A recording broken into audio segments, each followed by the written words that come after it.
Okay, so this is a quick support video for Never Goin Back Again by Lindsey Buckingham, Fleetwood Mac. This is off the Rumours album, of course. So this is in an auto-tuning. Now, I do this slightly different to how Lindsey Buckingham plays it. He plays it in drop D tuning. He capos it up on the fourth fret, which is fine. The problem with that way of playing it is that it involves a lot of barring with the fretting hand, and some of the shapes it's a little bit arduous to play. So the way that I've done this, arranged this, is that you don't have so much barring to do. It's just a lot easier on the left hand. The notes are exactly the same because the tuning all kind of works out that way. So let's look at the tuning. So I'll just take my capo off and go through the open strings. So on the top four strings, it's just regular tuning. So we've got E, B, G, D. On the fifth string, I tune that down to G. So I take the G note, get that down an octave lower than that.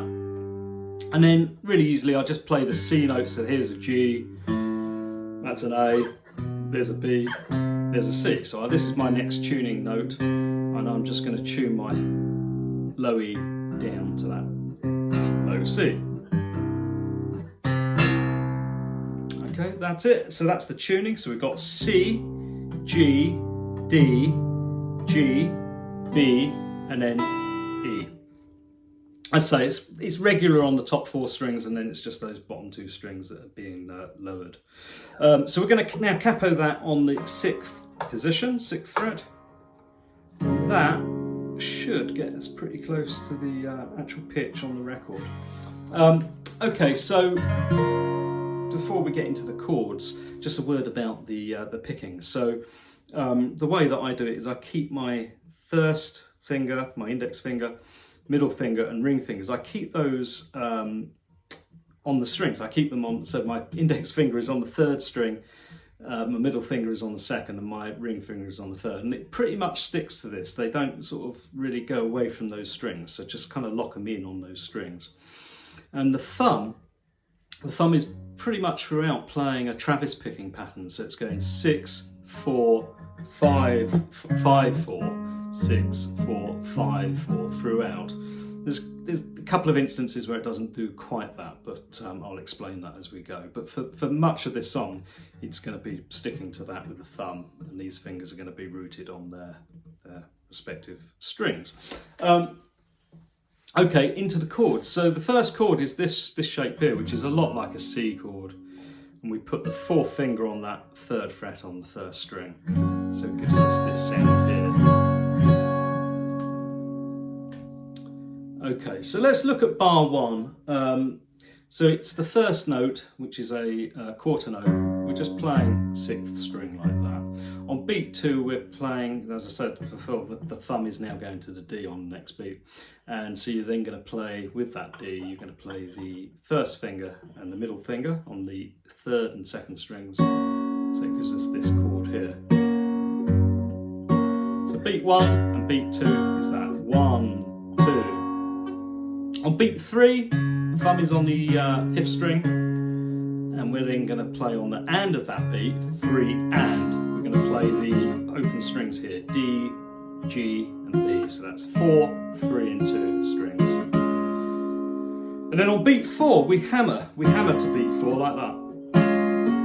So it just goes back to the chord that we started on. Like that. So 1, 2, 3, 3 and 4. 1, 2, 3 and 4. 1, 2, 3 and 4. It's probably a really good idea that you just practice each bar until you can do it nice and confidently, nice and clear. Try and, most importantly, in time.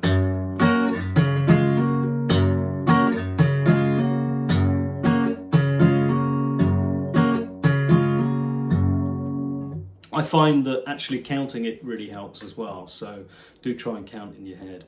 Okay, on to bar two. We're playing sixth string again on beat one. Beat two is thumb again on the D. As I say, this pattern carries on through all the bars here. So yeah, thumb is going to be on the 4th string, and at the same time we're pulling the 3rd finger, our ring finger, on the top E, 1st string. And that's beat 2, and then it's got an and beat, so we're going to play the middle finger on the 2nd string. So beat 2 is 1 and 2 together, 1, 2 and. Okay, beat 3, thumb on the A, and then on the and of the 3, back to the ring finger. So that is just 3 and 3 and then beat 4, thumb on the D, middle finger. That's beat 4. So that second bar is 1, 2 and 3 and 4. 1, 2 and 3 and 4. Okay. On to bar 3. Bar 3 starts on the 6th string again with thumb. Then we pull the chord on beat 2. That is thumb, index, middle, and then we just on the and beat pull that off. So it's kind of the opposite of what we did before. 1, 2 and then we've got beat 3 on the 5th string, and then on beat 4 we've got this shape here, which is 2nd finger on the 3rd fret of the 4th string and 3rd finger on the 3rd fret of the 2nd string. I just kind of leave my 4th finger down. We don't really need it there, but I leave it there because then all we're doing is actually pulling these middle strings. It doesn't interfere with that at all. So that's bar 3. 1, 2 and 3, 4. 1, 2 and 3, 4. Bar 4 is now this is the only time I kind of changed the pattern here, and I moved my finger, 1st finger up, so this block of fingers just moves like that, so I can play that chord. You don't necessarily have to play that note there. You could just leave your fingers there and omit that one. Just something I do there. So that's the chord there, beat 1, and then it's beat 2, 2 and. Now we played this before, so we played this in bar 2. This is pretty much the same. Exactly the same as bar 2, apart from, you know, I do that chord at the beginning there on beat 1. So bars 1 through to 4 is this.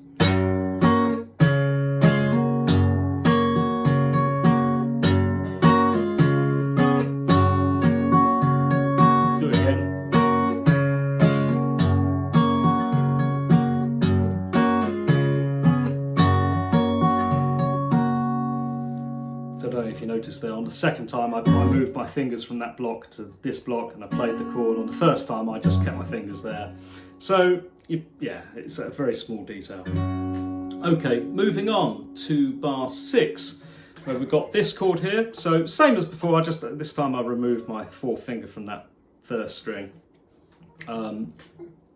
And the 1st beat, so what we've got here is we've got the bass moving like this, just playing between. So this is different now, so the bass is now playing between the 5 and the 4 on each beat. 1, 2, 3, 4, 1, 2, 3, 4. And at the same time we've got this this pattern which is grouped in 3.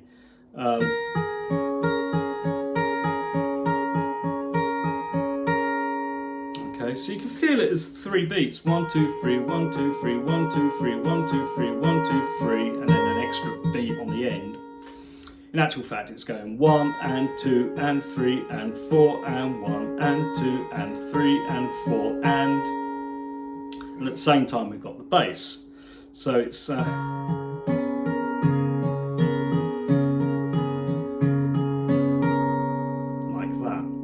So again, this is one of those tricky bits that's probably worth just kind of running this over and over and over until you get the muscle memory there, and it will happen in time.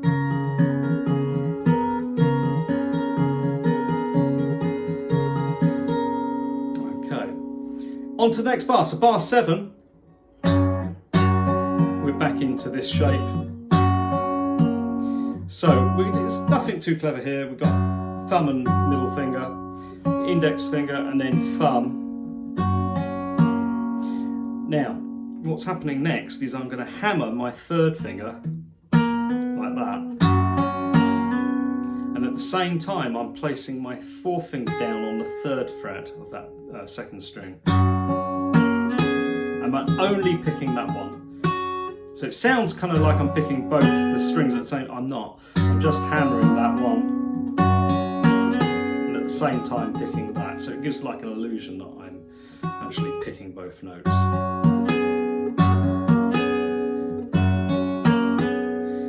Okay, so that's 1 and 2 and then on beat 3, I slide this up to the 5th fret from the capo. So it's the 11th fret. In reality it's the 11th fret, but yeah, 5th fret up from the capo. So I do that, and when I get to that beat, that is the 3rd beat now, and I play the thumb on the A, so on the 5th string.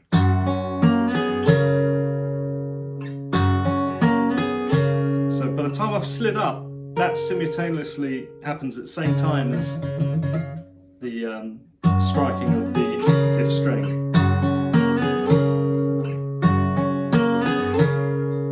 This again might take a little bit of work, but you need to commit it to kind of muscle memory really. So that's the first 3 beats, and then on beat 4 go back to that.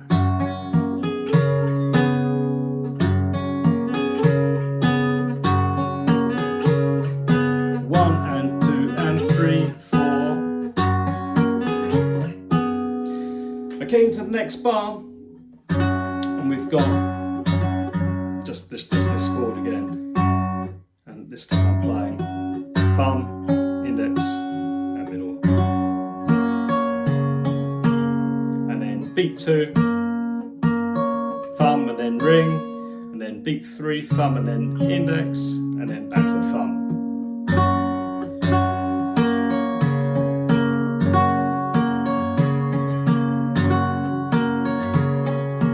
So those 2 bars together.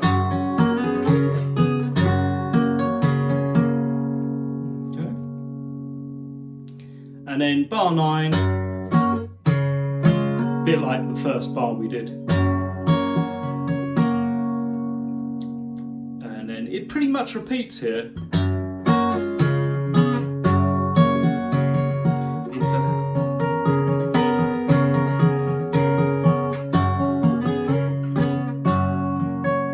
So that's all repeated. So once you've got that first, 7 bars, so that it's just all repeats from there on in, and then that takes us up to the next section.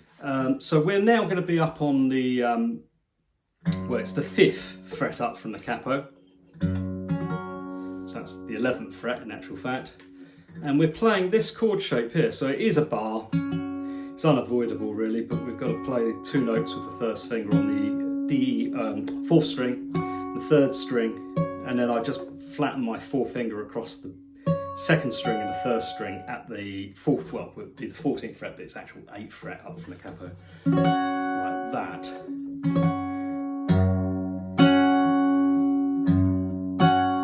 So beat 1 is that. Beat 2, you'll see it's an 8th note, so it gets cut short, and there's a little kind of rest in between. So the easiest way to do that is just thumb. As I say, these fingers are locked on their strings, so it's just pulling those strings together.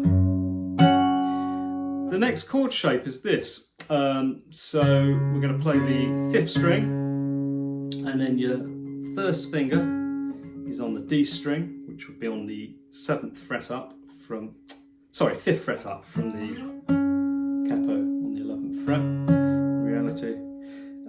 Your second finger is going to be on the 2nd string, again on the 12th fret, but 6th fret up from the capo.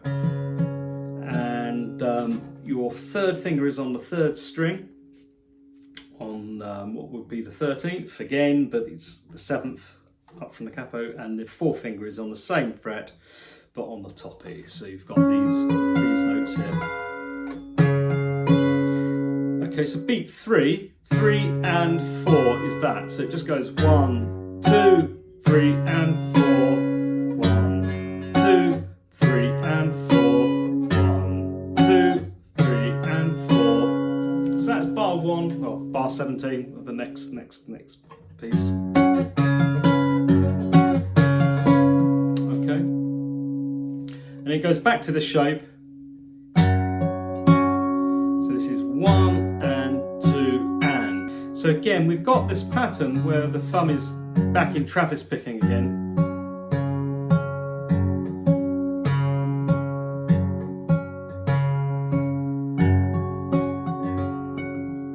So we're playing on that 18th bar. I'll just break it down. So we've got 1 and 2 and 3 and 4 and 1 and 2 and 3 and 4 and.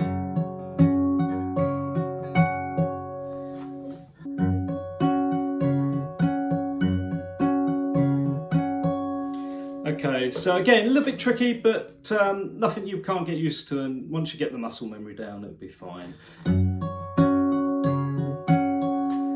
Okay, so that's bar 18, bar 19. Pretty simple. It's similar to the bar 17. 1, 2, 3, 4. In fact, it's easier than bar 17. And then we're back into that chord again, bar 20.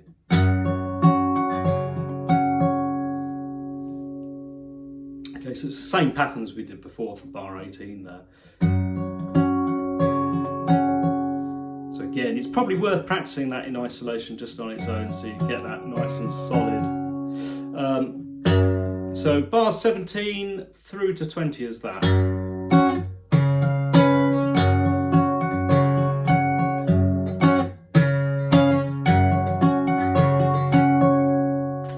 Bar 21. It's just a repeat of what we did on 17, and 22 is a repeat as well as the previous 2 bars, so 20 and 18. Same thing again.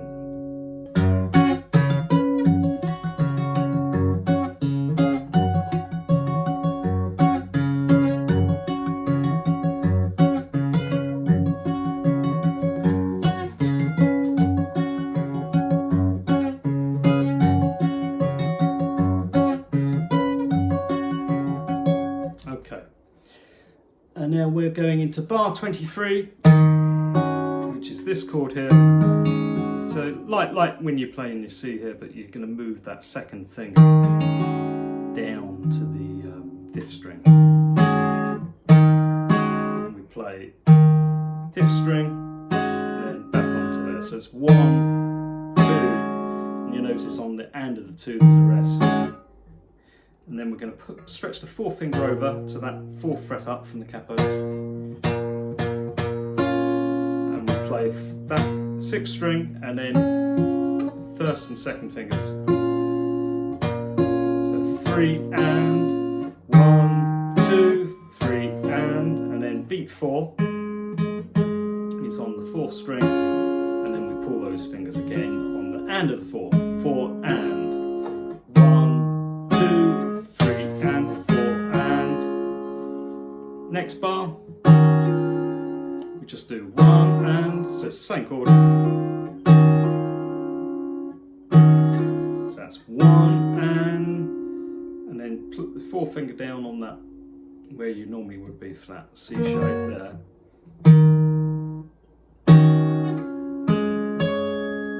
And we just play that, the 4th string, and then the top E, 1st string.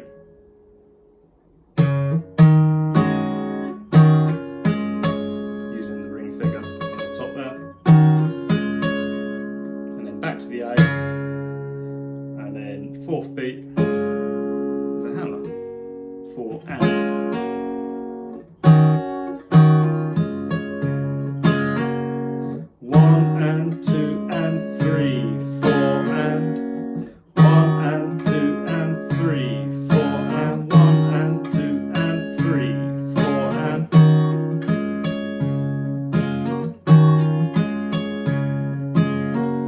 Bar 23 and 24 together.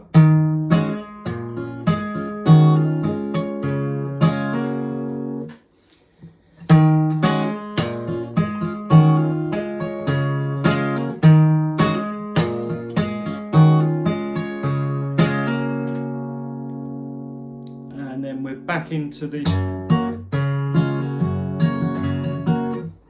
Okay, so that's all the sections that you need to piece this song together.